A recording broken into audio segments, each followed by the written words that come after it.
Aujourd'hui, j'ai envie de te parler dans cette nouvelle vidéo de qu'est-ce que j'aurais fait si je devais reprendre à zéro au niveau des investissements boursiers.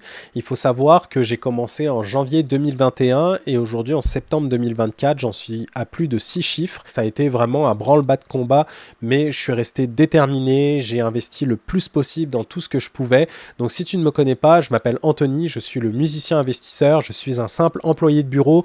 À côté, je fais de la musique et avec le surplus d'argent, je l'investis en bourse afin d'atteindre l'indépendance financière. Merci pour le soutien. En tout cas, vous êtes plus de 450 sur ma chaîne. Je ne pensais pas en arriver là, mais ça fait pas longtemps que j'ai fait cette chaîne YouTube. Donc, merci beaucoup.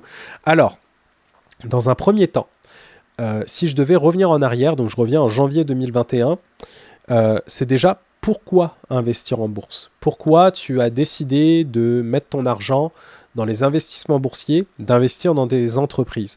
Donc, est-ce que c'est par exemple pour acheter une nouvelle voiture, acheter une maison, avoir une mise de fonds donc pour ces propriétés-là? Est-ce que c'est pour partir en voyage? Est-ce que c'est pour acheter un bateau? Est-ce que c'est pour fructifier ton capital sur le long terme et t'assurer une sécurité? Ou comme moi, atteindre l'indépendance financière?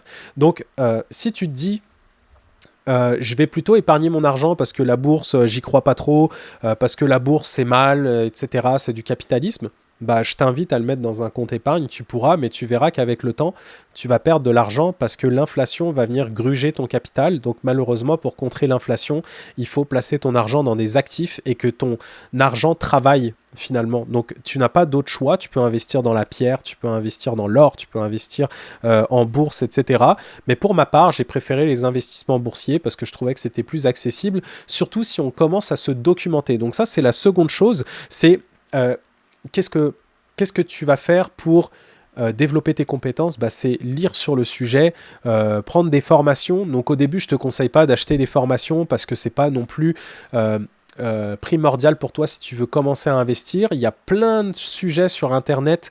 Tu peux taper n'importe quelle question. Il y aura forcément une vidéo, que ce soit en anglais ou en français, sur le sujet des investissements boursiers. Donc c'est sûr, si tu veux faire quelque chose de plus technique, oui, tu pourras acheter des formations, mais là n'est pas le sujet. Donc moi, qu'est-ce que je ferais si je devais reprendre à zéro? Bah, c'est de continuer d'écouter des podcasts, des gens qui me passionnent, des gens, tu vas taper finances personnelles tout simplement, que ce soit sur YouTube ou que ce soit sur Spotify ou Apple Music, et il y aura des centaines de podcasts. Moi, j'en ai écouté tellement des podcasts sur les finances personnelles et je continue aujourd'hui à faire ça sur le chemin du travail, par exemple, au lieu de scroller sur Facebook et non répondre à quelques amis, ok, mais traîner, regarder des vidéos qui servent à rien, bah, je vais aller me documenter sur le sujet et j'en ai appris des tonnes et des tonnes. Et encore aujourd'hui, l'argent, bah, il y a toujours des secrets qu'on peut aller chercher, notamment sur les fonds d'investissement. Ça peut être par exemple sur dans quel actif tu vas mettre ton argent. Par exemple, au Québec, est-ce que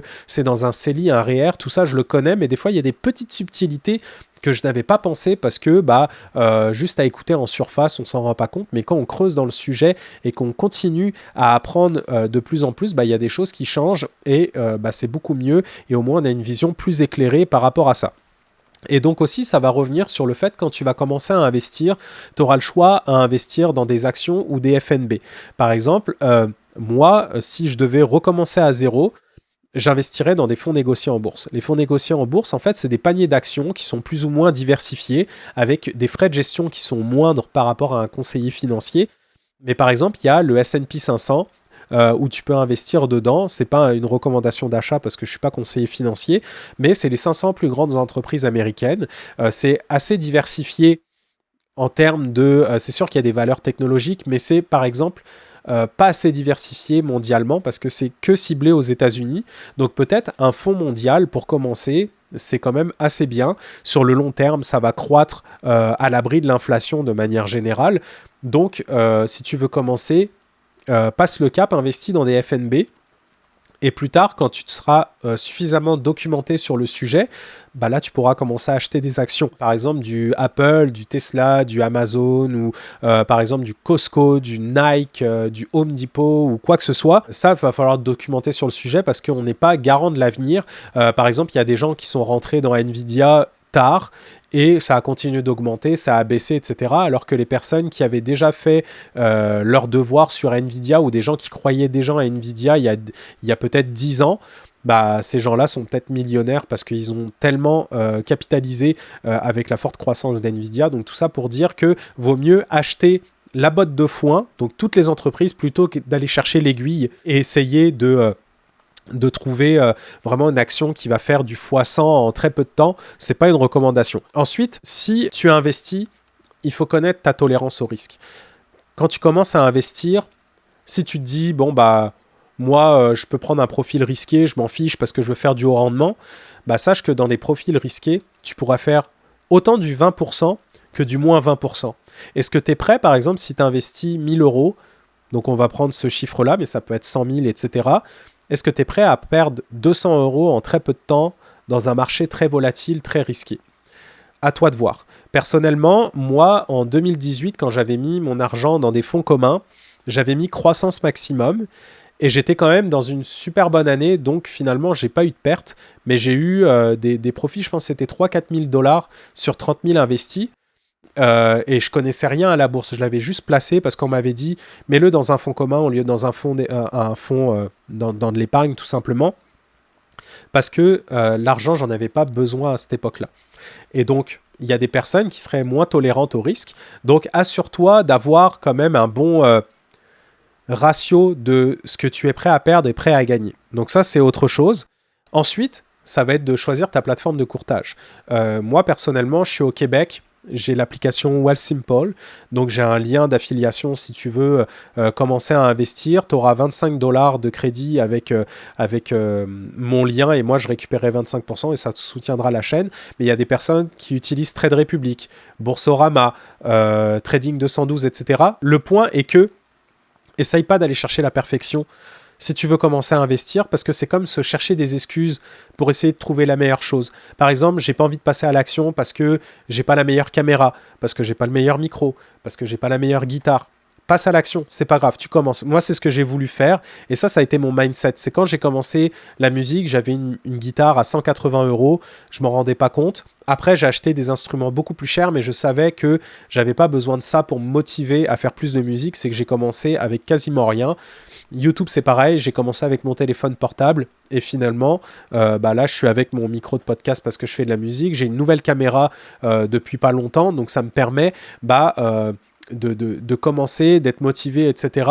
Mais n'attends pas d'avoir le gros matériel pour commencer, et autant pour les investissements, de chercher le meilleur courtier avec les meilleurs frais, etc.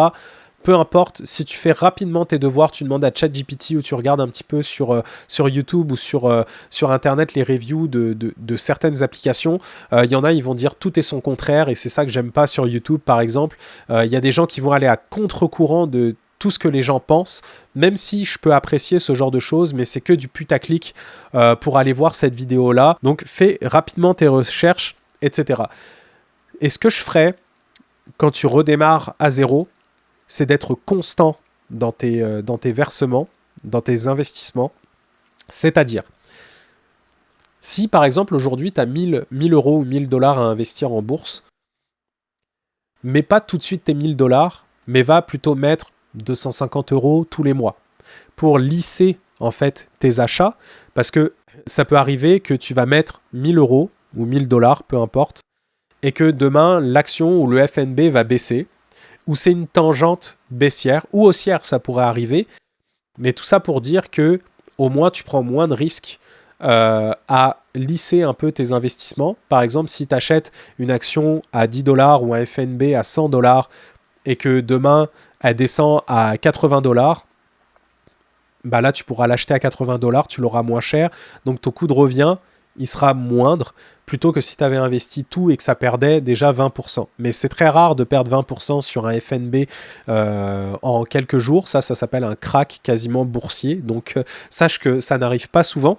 Mais tout ça pour dire que quand tu investis, sois régulier, quitte à te faire des versements, encore une fois, réguliers. Donc par exemple, quand ta paye à rentre, bah là tu vas mettre, je sais pas, 100 euros, 50 euros, 300 euros. Il faut que ça parte tout de suite dans tes investissements et que ce soit placé. Et tu n'y touches même pas. Il ne faut pas commencer à timer le marché en se disant je vais acheter quand ça va être bas, je vais vendre quand ça va être haut, parce que personne ne le sait. Moi, ça m'est arrivé sur des actions d'acheter au plus bas et que ça monte, tant mieux. Mais ça m'est souvent arrivé d'acheter au plus haut et que ça tombe, et là que j'attends. Donc, ne time pas le marché. Si tu crois en l'entreprise et que tu penses que c'est et que tu as fait tes devoirs et que tu te dis, ok, cette action-là, je pense que sur le très long terme, ça va être profitable pour toi, investis, mets des petites sommes à chaque mois. Pareil pour les FNB, et tu verras, ça va être juste automatique et tu n'as pas besoin de temps et jouer avec tes émotions pour savoir quand est-ce que tu vas revendre, quand est-ce que tu vas acheter, etc. Tu laisses faire, tu peux tout automatiser aujourd'hui avec tes applications. Donc ça, c'est beaucoup plus simple. Et surtout, ne time pas le marché en te disant que, par exemple, c'est un cas personnel qui m'est arrivé en 2022. Je pensais que la bourse allait tomber parce que plusieurs personnes m'ont dit « Je pense que le marché, avec la guerre, ça va tomber, etc. » Et finalement, j'ai revendu mes parts du S&P 500. Je pense que j'avais 15 000 $ qui étaient investis à l'intérieur, je pense. Et finalement, le S&P 500 a pris 30% dans la foulée.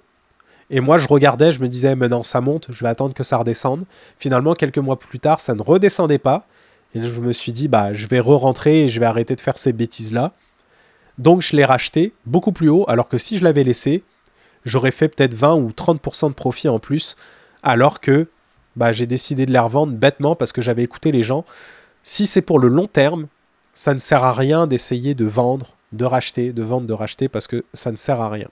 Donc ça, c'est un peu les conseils que je donnerais si je devais recommencer à zéro pour les investissements. Donc si ça t'a plu, n'hésite pas à me mettre un petit commentaire. Dis-nous en fait à la communauté où t'en es en termes d'investissement. Et ça me fera plaisir de répondre parce que j'aime vous lire, j'aime emmagasiner de l'information. Et je te souhaite à très bientôt pour une prochaine vidéo.